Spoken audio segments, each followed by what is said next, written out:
Sveiki, čia kur prieš valandą jums skambinau. Prieš kokią valandą? Niekas neskambino prieš valandą. Aš jums skambinau prieš valandą, jis sakė, kad galiu atvažiuoti. Niekas man neskambino. Gerai, nesvarbu vardas. Koks? Tomas.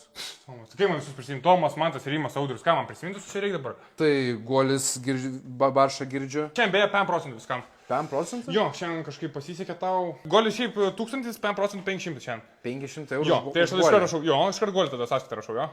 Kolonėlė girdi?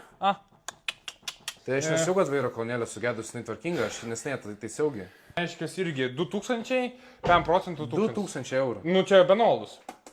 Man nereikia, aš matau, kad kalas.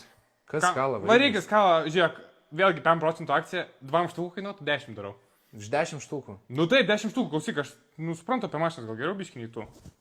Jo, bet žiūrėk, aš čia per nevažiuoju LT, tavo čia kaimyninis servisas 10 kartų pigiau kainą pasiūlė už tos pačius defektus, pažiūrėk.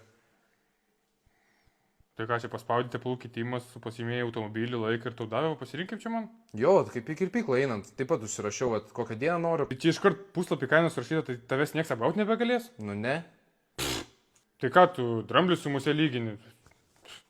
Žiūrėk, būk žmogus, ir tas posūkis kistukas, to, kas tu pripildysiu į bent jau, 500 eurų. Būk žmogus, bent jau tą pagailėk.